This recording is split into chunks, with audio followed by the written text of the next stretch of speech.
Yeah. काय algae नाही तर what is it from as per Whittaker 5 kingdom classification? Given now it is proven. Cyanobacteria is coming under which kingdom? Monera. Yes, Monera. now it is coming into the kingdom Monera. And in this chapter, we will describe now algae. NCERT open करून बसा. Bryophytes, pteridophytes, gymnosperm, angiosperm हे सगळे आपण detail मध्ये इथे बघणार. तुम्हाला परीक्षेला हे आहे पण आपल्या घाईघाई शिकवून नाही चालणार ईश्वरी. सो विल गो विथ आवर पेस. थोडंसं तुम्ही HSC ने कमी दिलेलं आहे तेवढं वाचा आणि अभ्यास करा तेवढं. ओके चालेल मॅम. हा ऑप्शन मध्ये आलं तर वेल अँड गुड. नाही आलं तर जेवढं शक्य तेवढं तुम्ही करा आणि नाही कळलं तर मला विचारा. हो. So let us look at the classification of angiosperm. Angiosperm मी काय म्हटलं? Angiosperms are what? Seeds are not naked, flowering plant. And flowering plant. Okay. So आपण हे सगळं घेतलेलं आहे. So angiosperm, to understand some concern that influence the classification system. The earliest system of classification used only gross superficial morphological characters. आपण हे classification मध्ये बघितलं. Such as habit, colour, number, shape of leaves etc. महत्वाचं आहे हे. मी जिथे highlight करते ना तुम्ही पण हायलाइट करायला लागा. हा So the earliest classification was based on only this few morphological characters. ते आपण बघितलं. They were based mainly on the vegetative character. पण जसं आपण कॉर्नचं एक्झाम्पल घेतलं की कॉर्न पोटामध्ये ग्रो केला तर त्याचा स्टेम मोठा येईल, पण हिमालयात ग्रो केला तर त्याचा स्टेम ची हाईट ही छोटी राहील.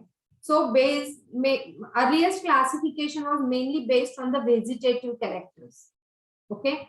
And few reproductive त्याच्यामध्ये mainly androecium was considered. Androecium is male or female? Male. Yeah, so it is a male part of the flower. And this system of classification now you know has been given by Linnaeus.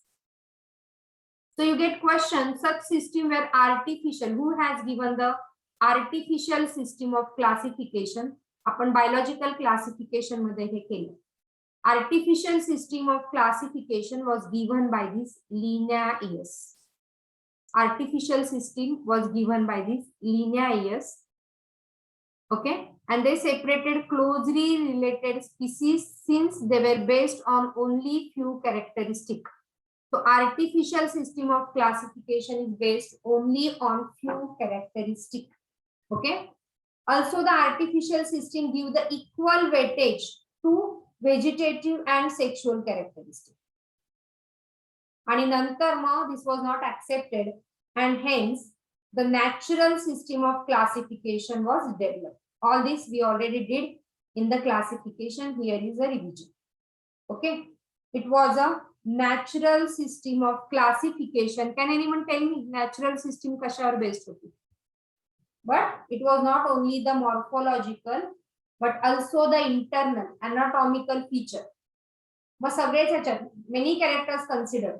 Ultra structure म्हणजे ते electron microscope खाली कसं दिसतंय, त्याचे anatomy काय आहे, म्हणजे टिश्यूचे जसे आपण सेक्शन घेतो ते त्या सेक्शन मध्ये काय दिसतंय, एम्ब्रियोलॉजी त्याचे रिप्रोडक्शन पॅटर्न कसं आहे, फायटोकेमिस्ट्री त्याच्यामध्ये काय काय केमिकल्स आहेत. So many of the characters were considered. कुठल्या सिस्टीम मध्ये?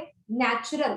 सो तुमच्या नीट पॉइंट मध्ये जाऊ द्या, artificial system given by Linnaeus on very few morphological and reproductive characteristic, vegetative and reproductive, and artificial system many more characters were considered, and this artificial classification given by Bentham and Hooker. Okay, artificial was given by this Bentham and Hooker. Okay, and now you know phylogeny is what? Phylogenetic classification where evolutionary relationship is considered. हे मी already classification मध्ये तुम्हाला सांगितलं, if you remember. Okay, phylogeny मध्ये evolution पण consider केलं जातं. This is a modern systematic. Okay, आणि त्याच्यामध्ये मग numerical taxonomy, we consider numerical taxonomy. त्याच्यानंतर cytotaxonomy based on the cytological information. Chemotaxonomy based on the chemical constituent. So this is a modern systematic and this is a more popular. But still we wrote one thing. Does anyone remember which system of classification is the best system of classification? आपण लिहिलं होतं बघा बरं. Natural phylogeny. का? Natural म्हणजे काय? सगळे characteristic, खूप सारे कॅरेक्टरिस्टिक इथे जे बघितलेत आपण, सगळे characteristic and along with that evolutionary relationship. आणि म्हणून ते नीट पॉइंट मध्ये तुम्हाला लिहायला सांगितलं होतं. Natural phylogenetic system is the most popular even after the discovery of this numerical taxonomy. Numerical मध्ये कम्प्युटर्स कन्सिडर कर, कम्प्युटरवर सगळं सॉफ्टवेअर लोड करून, पण त्याच्यामध्ये जर काही मॉडिफिकेशन झाले तर ते सॉफ्टवेअर जुनं होतं, त्याला अपग्रेड करायला. And hence we said natural phylogenetic classification till today is the best classification, right? And hence with this will start with the first, that is algae in the plant kingdom. Algae comes under काय? Comes under cryptogams, non-vascular halophyta. Halophyta. Yeah. Halophyta. Yeah. Algae is cryptogam, non-vascular and halophyte. But algae is chlorophyll bearing, simple, haloid. Haloid structure कसं असतं मी सांगते. And autotrophic. They are aquatic. Largely they are aquatic, both fresh water and marine water. Algae la water है must है. So algae is majorly aquatic. It requires a water. So majorly it is aquatic. Right? कळतंय का? आता Yes, ma'am. Thalloid plant Yes, ma'am. Body तुम्हाला म्हटलं. So थॅलॉइड plant body काय मी इथे लिहिते. Thalloid plant body is without differentiation. याच्यामध्ये डिफरन्सिएशन नाही होत. कशा? स्टेम, रूट, लीव्स असं काही दिसत नाही. It is just this thalloid body, algae, just a thalloid body. So it is not differentiated into stem, root and leaves and all different parts of the body. Okay, so this algae is occurring जिथे कुठे moisture आहे, जिथे कुठे water आहे, तिथे algae येऊ शकतो. Okay, so they occur in a variety of other habitat, moist, stone, soil, wood.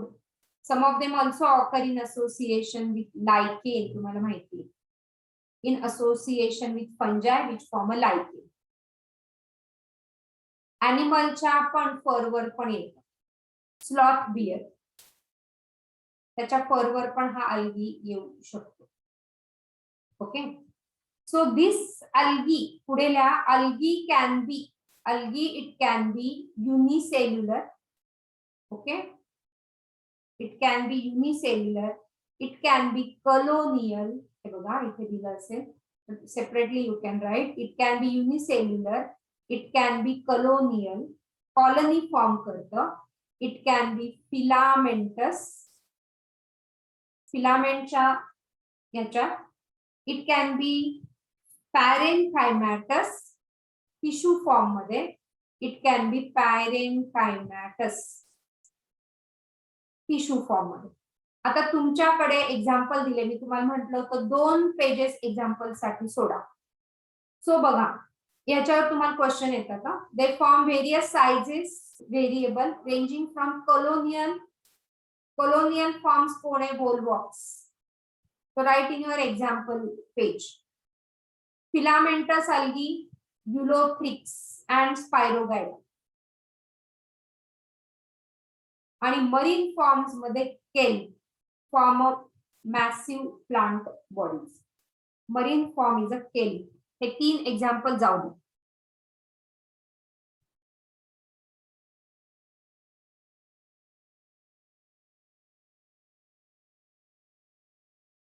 लिहिलंय? Yes, ma'am. Yes, ma'am. नाव algae रिप्रोड्यूस व्हेजिटेटिव्ह पण आहे, असेक्शुअल पण आहे आणि सेक्शुअल मेथडने पण it reproduces. Right. Vegetative reproduction by fragmentation highlight करत चला. आणि each fragment develop into thallus. Plant bodies thalloid. Thalloid म्हणजे काय? It is not differentiated into stem, root and leaves.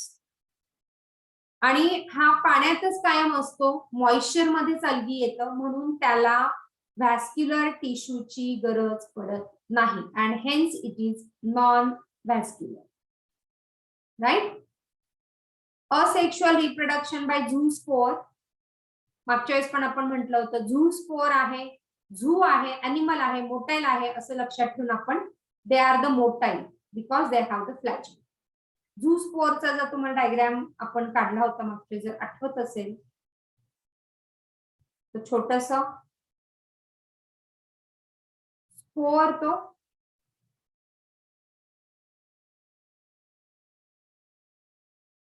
Spore आणि त्याला flagella. So that is a झूस्पोर.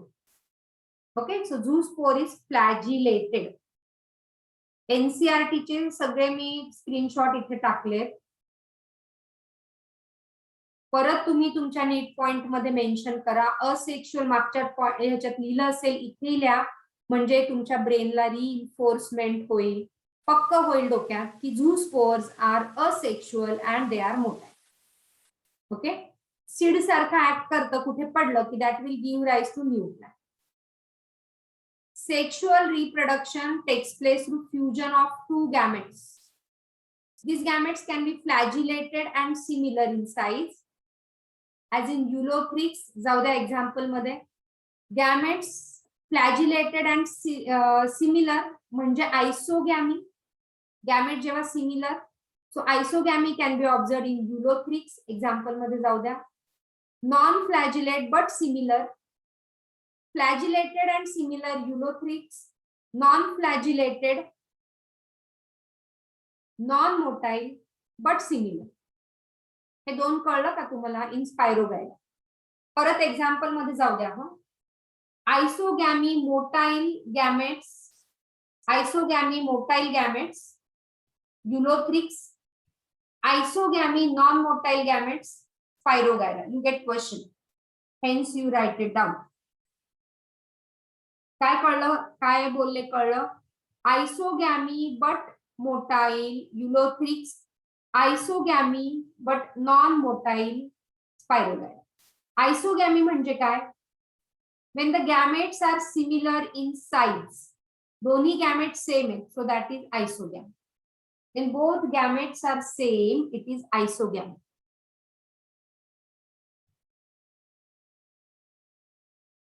लिहिलं example मध्ये? हो ma'am. Fusion of 2 gametes which are dissimilar, it is anisogamy. Dissimilar gamete, anisogamy. Mention again in your need point. So one large non-motile. Large non-motile is always a female gamete. Even in human it is true. Large and non-motile, even in human female it is true. It is a female gamete when it is large and non-motile. And smaller and motile, even in male it is, human male it is true. It is smaller and motile, is a male gamete. And this type of fusion is a oogamous. So oogamy, example लिहून टाका, Volvox and Fucus. 3 example मी तुम्हाला आता इथे सांगितले. कुठले कुठले 3 example बघा. Motile, पेनचा कलर चेंज करतो. मोटाईल, आयसोगॅमी कोण आहे सांगा?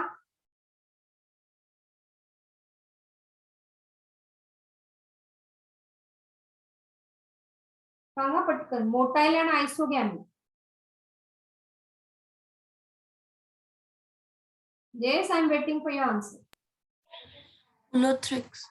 Ulothrix. Motile and isogamy is a Ulothrix. Spelling चुकीचं लिहिते मी. Ulothrix. Non motile but isogamy. बोला कोण? Spirogyra. पायरोगायरा. ओके, त्याच्यानंतर थर्ड काय लिहिलं आपण? अनआयसोगॅमी.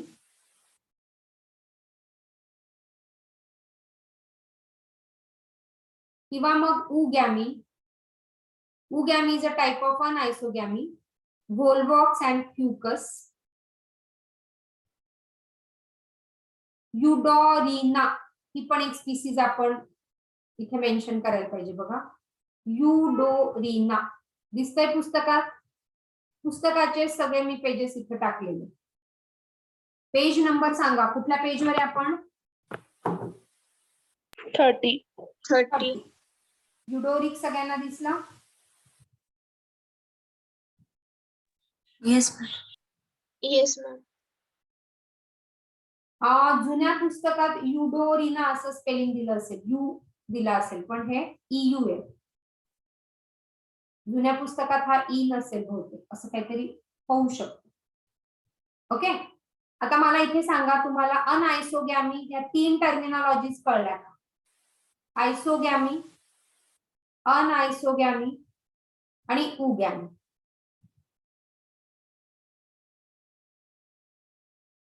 तर 3 टर्मिनॉलॉजी ह्या पेजवरच्या कळल्या?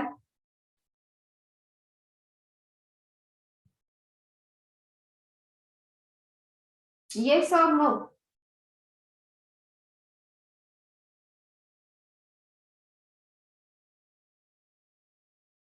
अरे हो की नाही? आहात का तुम्ही गायब झाले?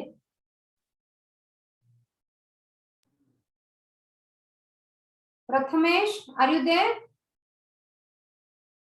Yes ma'am. हा मॅम, हा, एक क्विक रिव्हिजन मध्ये सांगता का तिने परत एकदा? कोणाला कळलं? कोण बोलेल इथे? चला बोला कोणीतरी.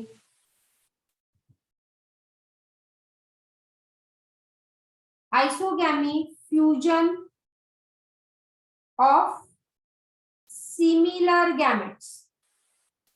Fusion of similar gametes is isogamy. Fusion of similar gametes which are similar in size.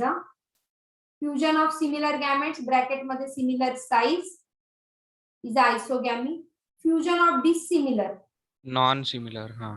Yeah, dissimilar, non-similar, dissimilar in size is a anisogamy. And oogamy is a type of anisogamy where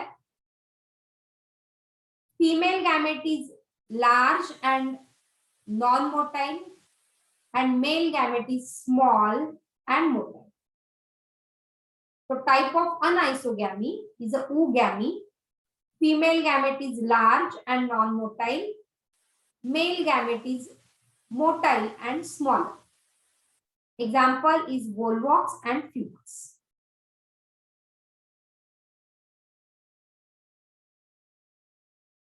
Clear है? समजलं ma'am. Yeah. Yes, ma'am.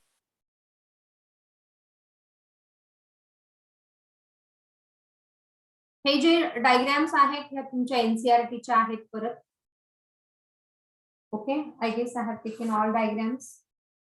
पुढच्या पेजवर अजून 2 असतील. इथे दिलंय बघा. ए हा वोल्वॉक्स आहे.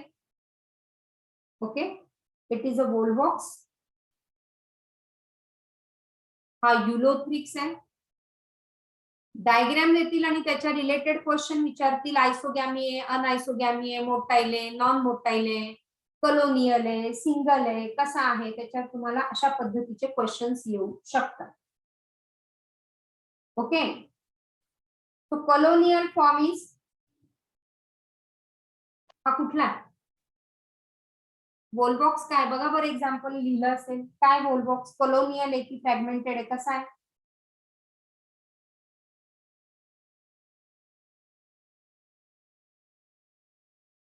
बघा ना, the form and size of algae is variable. आपण मागच्या पेजवर केलंय बघा.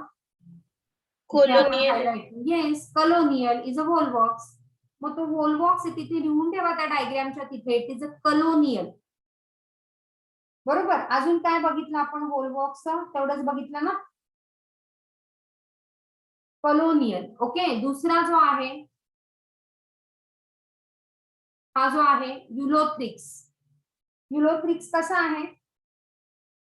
Filament. कलोनियल आहे. म्हणजे तुम्ही वाचताना ते डोक्यात जाते क्वेश्चन येतात. हा फिलामेंटस आहे. अजून काय स्पेसिफिक ह्याचं?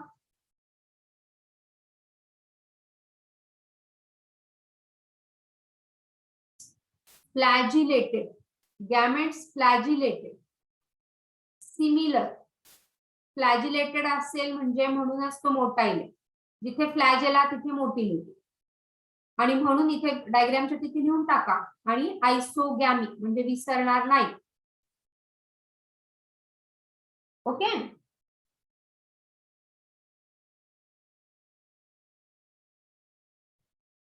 लिहिलं का? Yes, ma'am. Yes, Yeah. ma'am. हा बघा, अजून आपल्याला ब्राऊन अल्गी आणि हे करायचे, पण हे दोन इथे डायग्राम मध्ये दिलं त्याचा आपण इथे डिटेल केलं. ठीक आहे. आता हे ग्रीन अल्गी पण आहे. Both of them are the green algae. ते पण इथे लिहून टाका. पण खाली परत तुम्ही वाचत नाही. खाली सगळं दिलेलं असतं पुस्तकाच्या. पण तिथल्या तिथे हे पण लिहून टाका. This are the example of green algae. पुढचे हे B1, 2 आणि 3 एक्झाम्पल्स ऑफ ब्राऊन अल्गी. काय आपण बघणार आहे? ग्रीन अल्गी, ब्राऊन अल्गी आणि पुढच्या स्लाइड मध्ये मी टाकले रेड अल्गी. तो आपण बघूया काय काय आहे. See the thalloid body. Okay. Red algae. Okay. आता सिग्निफिकन्सचा पार्ट पेज आलेला आहे. मला माहिती आहे खूप थेरॉटिकल आहे. बऱ्याच जणांना बोर होत असेल, पण माझ्याकडे त्याच्यासाठी काहीच ऑप्शन नाही. You have to do it. बस एवढाच ऑप्शन आहे. So these are useful to man in variety of ways. कसं कसं बघा. Half of the total carbon dioxide fixation on the earth is carried out by algae through photosynthesis. त्याचा अर्थ मला कोण सांगेल? हाफ म्हणजे almost 50%.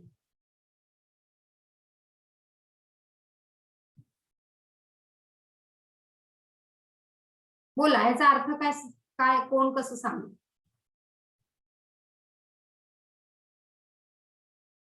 And they increase the dissolved oxygen in their immediate environment.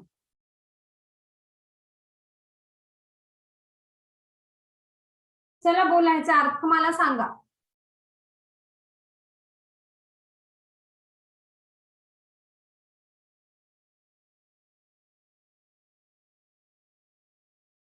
Ma'am, I think so जेवढं पण carbon dioxide emit होतं अर्थवरती त्याचे 0.5% ते ऍब्झॉर्ब करून फोटोसिंथेसिस करतात.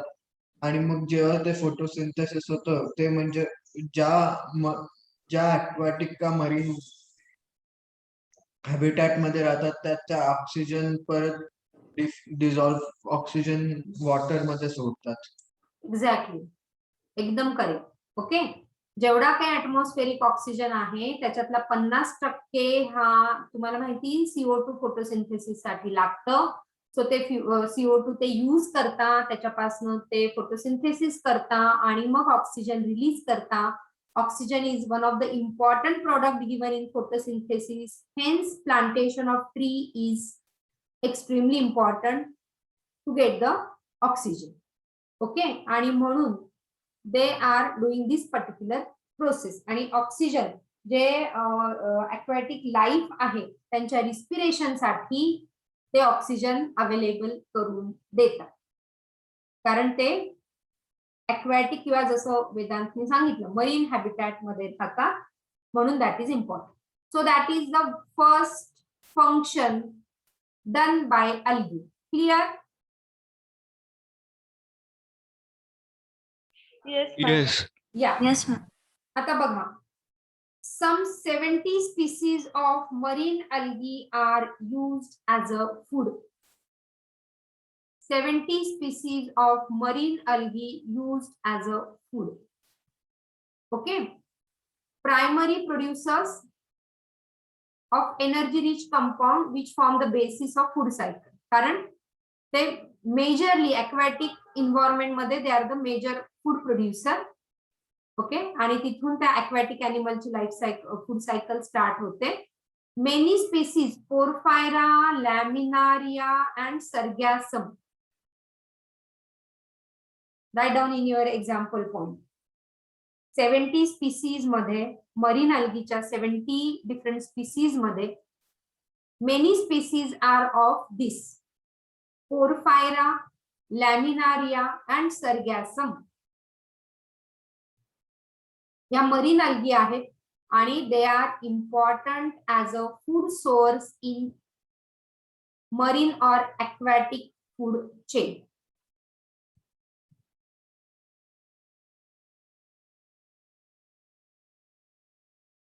लिहिलं? Porphyra, Laminaria and Sargassum important as food source. Excuse me, ma'am. Ma'am seaweeds पण अल्गीज असतात का? Yes. सो ते अल्गी टाइप असू जपान शकतात किंवा ब्रायोफाइट टाइप असू शकतात. ओके, तो त्यांना जपान मध्ये खाल्लं जातं ना. खातात ना, आपण लिहून ते. आता फूड दुसरा आपला पहिला काय झाला, कार्बन डायऑक्साइड फिक्सेशन फोटोसिंथेसिस मध्ये. Second is a food. Third function of this is a food supplement. Third function food supplement. त्याच्या आधी इथे त्यांनी जे लिहिलंय ते आपण वाचूया. Certain marine brown and red algae produce large amount of hydrocolloids. Hydrocolloids, water holding substances. So again तुमच्या NEET point मध्ये जाऊ द्या. Brown and red algae important as hydrocolloid. Algine is a brown algae and carrageen is a red algae. त्याच्यावर questions येतात. Which are used commercially as a hydrocolloid. लोकांच्या ह्याच्या factories असतात, ते अल्जिन आणि कॅरागीन बनवतात. वॉटर होल्डिंग कपॅसिटी वाढवते. ऍग्रिकल्चर इंडस्ट्रीमध्ये इम्पॉर्टंट आहे. पाऊस नाही आला की हे अल्गी तिकडे फर्टिलायझरच्या स्वरूपात तिकडे टाकतात, सो दॅट वॉटर होल्ड करायची कपॅसिटी त्यांची चांगली असते. And which are used commercially. So agriculture इंडस्ट्रीमध्ये is having the value. Right. तो नीट पॉइंट मध्ये जाऊ द्या. अल्गीन अँड कॅरागीन. ओके, त्याच्यानंतर अगार म्हणून एक सॉलिडिफाइंग एजंट असतो. Next function, fourth function. You can number there in NCERT. If you are writing separately is well and good. मी प्रत्येक एनसीआरटी ची लाईन इथे एक्सप्लेन करतेय, त्याच्या पुढे मी काहीच सांगत नाहीये. ऍटलिस्ट एनसीआरटी लेवल जरी ह्या टॉपिकला केली तरी मोर दॅन इनफ आहे. तुम्ही जेलीज खात असाल, आईस्क्रीम खात असाल, त्याच्यामध्ये सॉलिडिफाइंग एजंट टाकतात किंवा मायक्रोबायोलॉजी मध्ये हे सॉलिडिफाइंग एजंट खूप जास्त महत्वाचे असतात for diagnostic microbiology. Solidifying agent gel like material बनवण्यासाठी, म्हणजे ज्या जेलीज तुम्ही खातात हो ना, जेलीज ज्या असतात, दॅट जेलीज मध्ये अगार हा एक यू कॅन से कंटेंट एक अगार असतं त्याचं, किंवा आईस्क्रीम मध्ये, आणि that is obtain from this algae which is called as a Gelidium and Gracilaria. Again write down in your neat point. तो इथे लिहिलंय बघा, ice cream, jellies, even in microbiology, diagnostic microbiology, it is a solidifying agent. So write down Gelidium and Gracilaria important in agar production. त्याचं नाव अगार नसतं single, agar and अगार असं double असतं. अगार. So that is used for the preparation of ice creams and jellies and media for the growth of microorganisms. So that was a fourth function, I guess. Okay. Excuse me, ma'am. Yes. आपण nomenclature मध्ये जसं बघितलं की हे मॅन्जिफेरा इंडिकाचं पहिले मॅन्जिफेरा होतं, so हे reject केलं. पण हे अगार अगारचं का नाही केलं गेलं? नाही, agar agar is not a species. अगार अगार नाव आहे, साखर आपण प्रोड्यूस केलेली तसं, हो ना, किंवा प्रोटीन जसं आहे तसं agar agar is one content, is one product which is produced from this algae. It is not the name of genus, or it is not a living organism, it is produced from the living organism. आपण protein powder घेतो, हो की नाही, आपण protein content घेतो, food supplement घेतो, ते produce केलेलं आहे. तर कोणी प्रोड्यूस केलं अगार अगार? जेलिडियम नावाच्या अल्गीने आणि ग्रासिलारिया नावाच्या अल्गीने हे अगार अगार प्रोड्यूस केलं. आणि that is again having the commercial value. लोकांच्या ह्याच्या पण इंडस्ट्रीज आहे, अगार अगार प्रोडक्शन करायच्या इंडस्ट्री. कळलं का तुला वेदांत? Yes yes. हा. त्याच्यानंतर chlorella, this is a food supplement again. So chlorella हा ग्रीन अल्गी आहे बघा. अल्जीन ब्राऊन अल्गी कसं लक्षात ठेवायचं, तुम्ही तुमचे निमोनिक्स तयार करा. कॅरागिन हा रेड अल्गी पासून बनवलेला हायड्रोकोलॉइड आहे. क्लोरेला नावाचा युनिसेल्युलर अल्गा आहे. तो again example which is a unicellular alga. Colonial झाला, कोण म्हटलं आपण? Colonial is which alga? Volvox. Volvox. Filamentous is spirogyra. and Ulothrix, है ना. तसं chlorella is a green algae आणि दिस इज युनिसेल्युलर आहे, single cellular algae, single cell algae which is rich in protein and is used as a food supplement by space traveler. This is important. Chlorella आणि ह्याच्या बरोबर अजून एक नाव ठेवा, नाव लक्षात ठेवा, पुढे कुठेतरी येणार आहे Spirulina. Chlorella and Spirulina. Chlorella and Spirulina. तो Chlorella is a green algae आणि स्पिरुलिना हा ब्ल्यू ग्रीन अल्गी आहे. म्हणजे कोण येतो? Cyanobacteria. Yes, wonderful. So these are used as a single cell protein. This can be, पुढे येणार आहे SCP पण, रिइन्फोर्समेंट बऱ्याचदा होणार आहे तुम्हाला. SCP single cell protein. आणि लोकांनी याच्या पण इंडस्ट्रीज आहेत जे फूड सप्लिमेंट बनवतात, म्हणजे जे जिमिंग करणारे लोक आहेत त्यांना माहिती असेल SCP सिंगल सेल प्रोटीन. प्रोटीनचा डब्बा येतो, असा मोठा डब्बा येतो आणि त्याच्यामध्ये मग हे असतात क्लोरेला आणि स्पिरुलिना पासून बनवलेले protein. They are rich protein आहे. ओके. आणि स्पेस ट्रॅव्हलर ह्याच्या टॅबलेट्स घेऊन जातात, तेवढं त्यांना प्रोटीन मिळेल ऍटलिस्ट स्पेस मध्ये जाताना, राईट. सिंगल सेल प्रोटीन म्हणजे हा एकच आहे, युनिसेल्युलर आहे. क्लोरेला त्याच्यातला अल्गी आहे, स्पिरुलिना ब्ल्यू ग्रीन अल्गी म्हणजे सायनोबॅक्टेरिया, बॅक्टेरिया आहे, मोनरा आहे.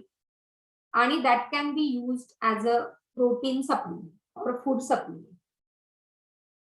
So you get question the protein which is used by the space traveler. So underline करून घ्या त्याला. क्लोरेला स्पेस ट्रॅव्हलर, त्याच्या शेजारी स्पिरुलिना पण लिहून ठेवा, कुठेतरी पुढच्या टॉपिक मध्ये येणार आहे.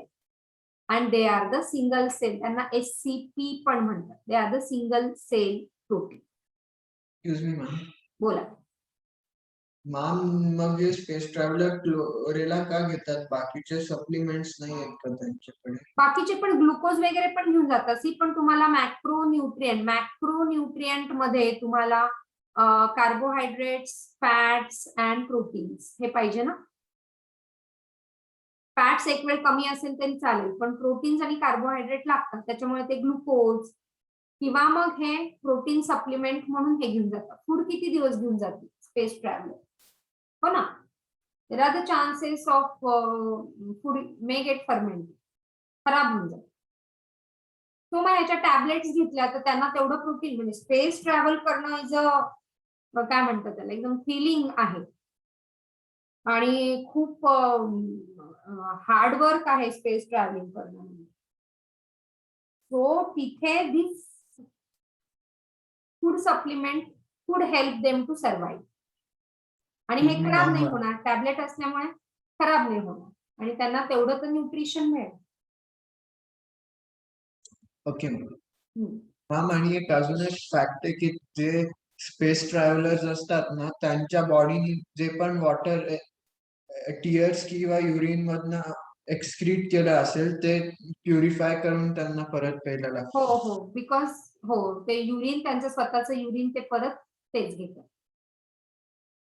So algae further is divided into this 3 classes. Chlorophyceae आपण ह्याचे डिटेल बघणार आहे, Phaeophyceae and Rhodophyceae. Chloro as a name indicate, chloro म्हणजे green, so it is a green algae. Rhodo because it is a red algae आणि म्हणून phaeo is a brown. हे दोन लक्षात ठेवणं सोपं आहे. Chloro is a green, rhodo is a red आणि म्हणून phaeo is a brown. So FeO color is a brown food. So it's a brown algae. Right? Ma'am अगर अगर आणि जिलेटिन मध्ये काय डिफरन्स आहे? अगार अगार एकदम सॉलिड होऊन जातं म्हणजे एकदम कडक होऊन जातं. जिलॅटिन हे जेल लाईक राहतं म्हणजे अगार अगारच त्याच्यामध्ये टाकतात. सी जर 3% तुम्ही अगार अगार यूज केलं ना तर एकदम सॉलिडिफाय होऊन जाईल आणि 1% जर अगार अगार यूज केलं, 1% 3% म्हणजे काय 100 ml मध्ये तुम्ही 3 ग्रॅम टाकलं तर तो एकदम सॉलिड होऊन जाईल आणि 100 ml मध्ये तुम्ही 1% टाकलं तर ते थोडंसं सॉफ्ट असेल. So that is a gelatin, basically made from agar agar.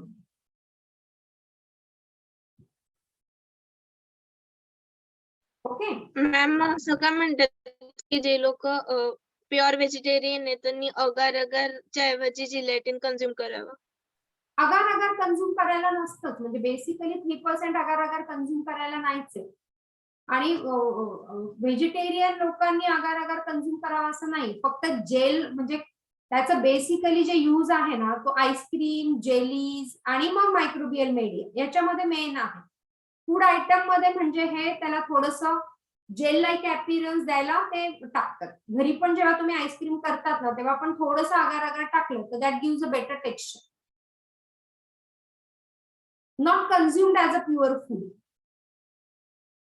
Use to enhance the food quality. वगैरे जेव्हा टाकतो तेव्हा अगार अगारला नॉन व्हेजिटेरियन कन्सिडर करतात आणि त्याचं व्हेजिटेरियन जिलेटिन. असं नाही. Agar agar is not non vegetarian. It is a product from the algae. So food product from plant are not non-vegetarian. So हे कुठे वाचलं असेल तर ते चुकीचं. Okay ma'am. तुम्ही मॅम कधी कोणी एक फार्मर म्हणजे सीवीड फार्मर सी मध्ये सीवीडचं ऍग्रिकल्चर करू शकतो? मग अगदी ऍग्रिकल्चर इंडस्ट्रीमध्ये तर तुमच्यासारख्या हुशार लोकांनी यायची फार गरज आहे म्हणजे ऍग्रिकल्चरल इंडस्ट्री डेव्हलप होईल. आपल्या सगळ्यांनाच एक तर सॉफ्टवेअर इंजिनियर बनायचंय नाही तर डॉक्टर बनायचंय. पण हा ऍग्रिकल्चर फील्ड पण इतका मोठा